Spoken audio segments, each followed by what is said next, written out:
आप सभी का बहुत धन्यवाद जो आप आज यहां इस प्रेस वार्ता में मौजूद हैं। एक बहुत ही सनसनीखेज और गंभीर मर्डर केस पे विषय में जो उड़ीसा में घटित हुआ है उसको लेकर यह प्रेस कॉन्फ्रेंस है। मैं अभी टीवी चैनल्स देख रहा था। स्वाभाविक रूप से बहुत सारे महत्वपूर्ण विषयों में अभी टीवी चैनल्स में न्यूज चल रहा है, किंतु जिस विषय का खुलासा आज हम कर रहे हैं यह विषय अपने आप में बहुत ही गंभीर है, दिल को दहला देने वाला है। एक मासूम महिला के साथ, एक मासूम लड़की के साथ उड़ीसा के कलाहांडी जिले में जिस प्रकार का बर्ताव हुआ, जिस प्रकार से उसकी हत्या हुई, निर्ममता के साथ उसके शरीर को टुकड़ों में काट दिया गया, हमारा यह मानना है कि यह विषय नेशनल नरेटिव में आना चाहिए। राष्ट्र को इस ग्रूसम ब्रूटल मर्डर के विषय में पता होना चाहिए। मैं भी उड़ीसा का हूं। कभी कभी तकलीफ होता है कि अन्य राज्यों के विषय गंभीरतापूर्वक चर्चा में आती है, किंतु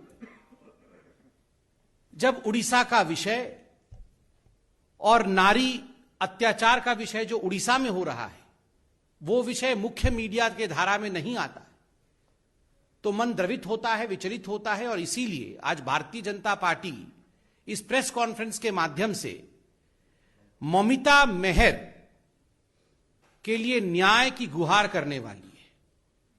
आप सभी ने कुछ दिनों से सोशल मीडिया में देखा होगा, जस्टिस फॉर ममिता मेहर नामक एक हैशटैग भी चल रहा है और देश विदेश से लोग इस बालिका के साथ, जो आज हमारे बीच नहीं है, उसके साथ खड़े हैं। ममिता मेहर 24 वर्ष की थी। ममिता मेहर एक टीचर थी, एक अध्यापिका थी। जिस स्कूल में वो अध्यापिका थी उस स्कूल का नाम सनशाइन इंग्लिश मीडियम स्कूल, और उस स्कूल के साथ उसी एडमिनिस्ट्रेशन का जुड़ा हुआ एक महालिंग कॉलेज, यह पूरा एक प्रांगण में था। यह उड़ीसा के कलाहांडी जिले में स्थित है, मौजूद है। 8 अक्टूबर से ममिता लापता थी और जब पूरे मामले को सामने लाया गया तो मालूम पड़ा कि उसकी हत्या हो चुकी है और कुछ दिनों पहले, 3-4 दिन पहले, उसकी डिकम्पोज्ड बॉडी पार्ट्स, उसके शरीर के कटे हुए अंग मिले हैं। उसकी डीएनए जांच हो रही है। ममिता मेहर के साथ क्या हुआ? ममिता मेहर के सनशाइन इंग्लिश मीडियम स्कूल के जो एडमिनिस्ट्रेटर थे उनका नाम गोविंद साहू है।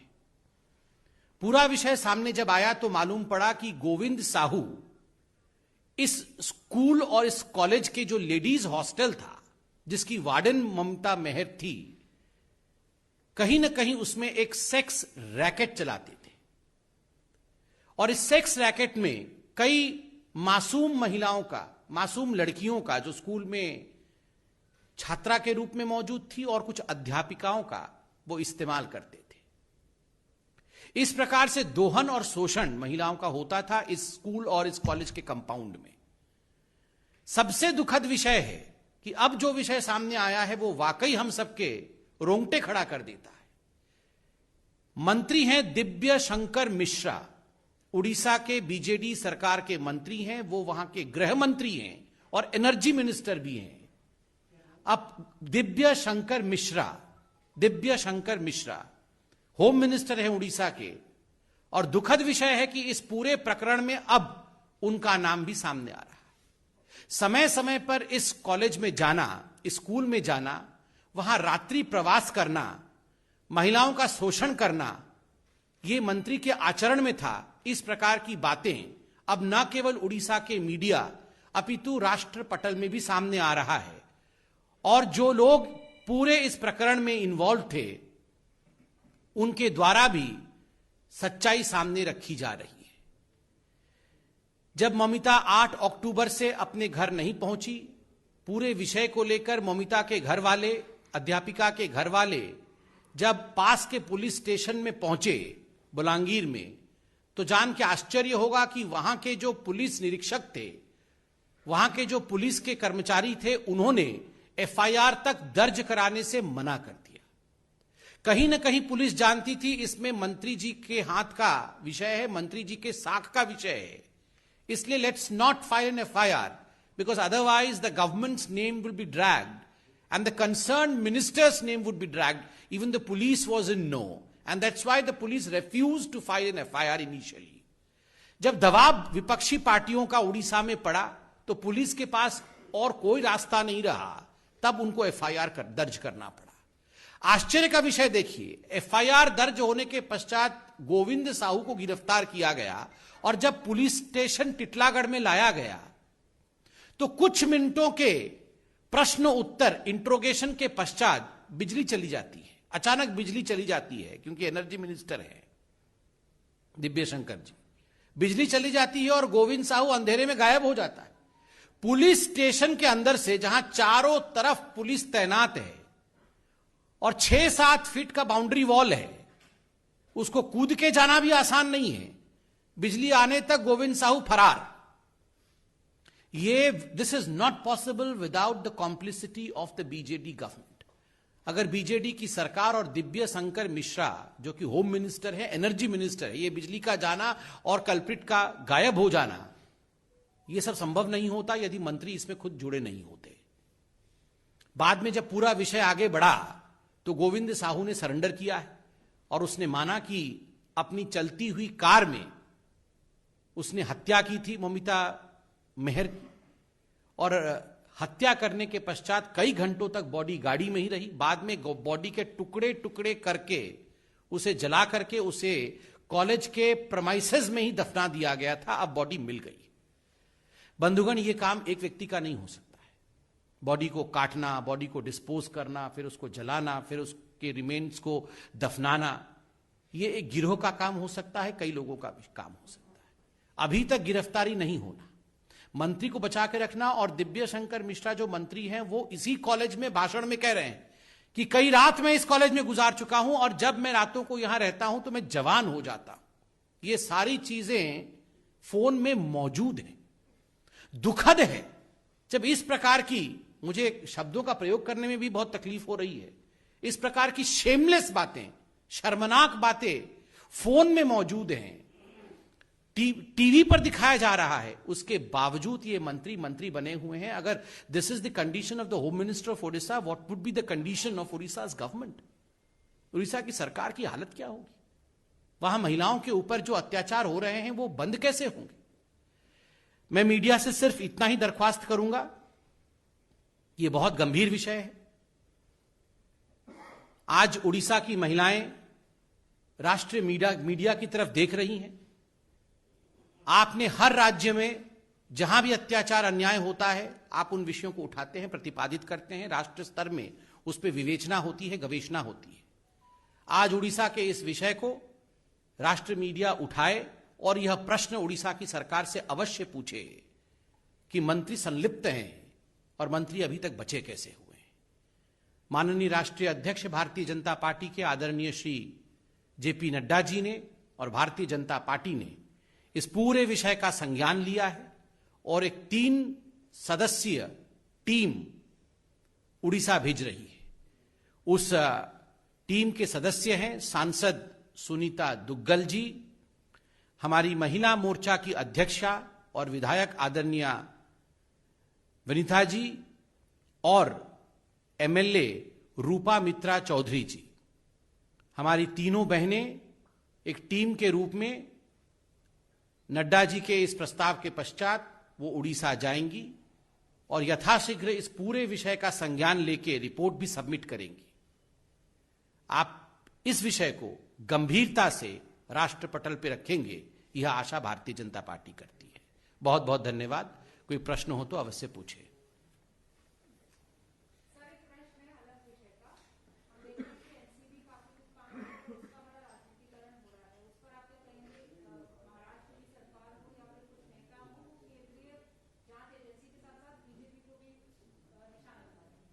मैं इस पे बहुत सोच समझकर नो कमेंट्स ही कहूंगा।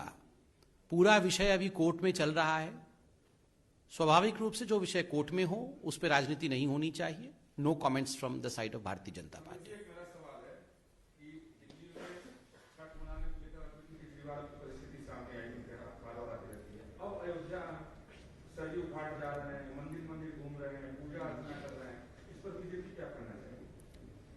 देखिए, ये तो उनकी व्यक्तिगत आस्था का मसला है, इस पे कमेंट तो वैसे करना नहीं चाहिए, मगर मैं अपने आप को रोक नहीं पा रहा हूं क्योंकि दिल्ली और खास करके अरविंद केजरीवाल जी के जो पिछले वक्तव्य रहे हैं उन सबसे मैं वाकिफ हूं, उन सबको मैं जानता हूं। यह अच्छी बात है कि भगवान श्री राम के लिए अरविंद केजरीवाल जी के हृदय में पुनः आस्था जग गई है, क्योंकि हमने पहले ही देखा था भगवान राम के लिए उनके मन में कोई स्थान नहीं था, और खास करके अयोध्या में मंदिर को लेकर अरविंद केजरीवाल जी के किस प्रकार के विचार थे यह भी हमने देखा है। आज एक पुराना वीडियो भी सामने आया है, बल्कि एक नहीं कई वीडियो सामने आए हैं। एक वीडियो में अरविंद केजरीवाल जी बहुत ही हतप्रभ नजर आ रहे हैं, बहुत दुखी नजर आ रहे हैं, और वो कह रहे हैं कि उन्होंने अपनी नानी मां से पूछा था कि नानी अब तो तुम बहुत खुश होगी, तुम्हारे भगवान राम का मंदिर बन रहा है। तो उनकी नानी जी ने कहा था, नहीं अरविंद, मैं बिल्कुल खुश नहीं हूं, क्योंकि मेरे जो भगवान राम है वो वहां रह ही नहीं सकते हैं। तो आज मुझे लगता है कहीं ना कहीं अरविंद केजरीवाल जी ने अपनी नानी मां के दिल को दुखाया तो है, इसमें कोई दो मत नहीं, मगर अच्छी बात है भगवान राम के शरण में गए हैं। और मैंने एक भी वीडियो आज देखा है, एक और वीडियो है, उसमें वो कह रहे हैं कि सोचिए अगर Pandit Jawaharlal Nehru steel authority of India के बदले राम जी का मंदिर बना दिए होते तो क्या होता, तो क्या हिंदुस्तान विकास कर पाता। और वो कह रहे हैं कि मंदिर बनाना कोई विकास की बात नहीं। तो कहीं ना कहीं पहले जो वो हमारी भावनाओं के साथ खिलवाड़ करते थे, आज जाके प्रभु श्री राम के चरणों में आरती कर रहे हैं, इससे अच्छी बात क्या हो सकती है। मेरा एक सवाल है आपसे, लालू प्रसाद यादव 90 वर्ष के बाद बिहार गए हैं, वो हमलावर हैं, आप वो कह रहे हैं कि बढ़ती महंगाई पर सरकार की चिंता नहीं है। कोई बात नहीं, मैंने तो कल टीवी देखा था तो लालू जी तो कांग्रेस के ऊपर हमला करते थे।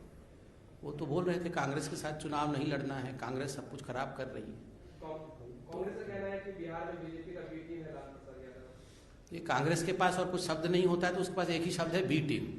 जो उसके खिलाफ बोलता है वो सबको बी टीम बोलती है। धीरे धीरे कांग्रेस जेड टीम होने वाली है पॉलिटिक्स में, कहीं रहने वाली नहीं है यही करते करते। बहुत बहुत धन्यवाद।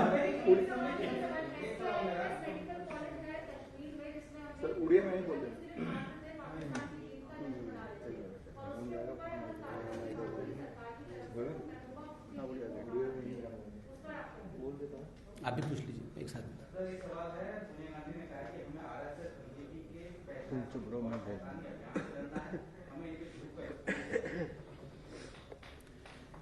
देखिए, जहां तक कांग्रेस कमेटी की मीटिंग चल रही है उस पर पूरे विषय का संज्ञान लेने के पश्चात भारतीय जनता पार्टी अवश्य अपनी टिप्पणी करेगी। और जहां पर तक जम्मू कश्मीर का सवाल है, आदरणीय गृह मंत्री अमित शाह जी वहां मौजूद है, सभी विषयों का अध्ययन करके वो अपने वक्तव्य को रख रहे हैं। मुझे लगता है हमें उन्हें सुनना चाहिए। धन्यवाद।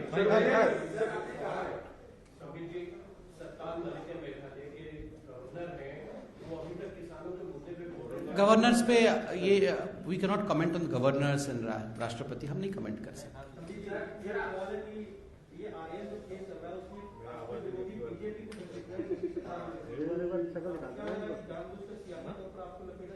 नो कमेंट्स, अभी कोर्ट में केस है। Thank you.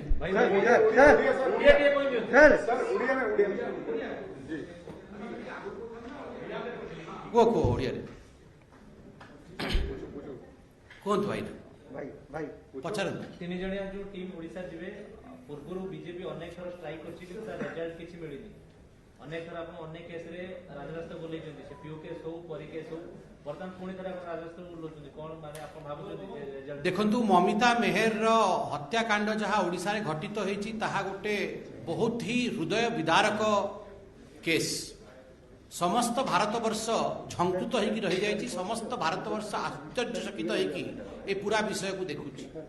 स्वाभाविक भाव में ए विषय को राष्ट्रीय पटल में प्रतिपादित करवा आ जो अन्याय घटित होती ममिता सांगरे, विशेषकर मंत्री महोदय जो ना आसूची दिव्य शंकर मिश्र बाबूंकर, आमे जानिबा चाहूँ कौन बाध्यता रही राज्य सरकार जे राज्य सरकार एभली मंत्री को जार चरित्र दोष रही जहाँ नहीं आज समग्र ओडिशा रे गोटे वातावरण सृष्टि होती कहीं एपर्यंत बर्खास्त कराही आम जाना चाहूँ ए पूरा विषयर गंभीरता और गभीरता जानापी आदरणीय नड्डा जी जे भारतीय जनता पार्टी राष्ट्रीय सभापति माननीय नड्डा जी गोटे 3टी मेंबर गठन कर 3टी सदस्य मेंबर टीम गठित कर टीम सदस्य होती सांसद सुनीता दुग्गल जी आमर बानती श्रीनिवासन जी आमर महिला मोर्चार अखिल भारतीय सभापति और रूपा मित्र चौधरी जे विधायक आम 3 जन भौणी ओडिशा को जाई ए पूरा विषयर गंभीरतार अध्ययन करी आदरणीय नड्डा जी को रिपोर्ट सबमिट करेंगे। बहुत बहुत धन्यवाद।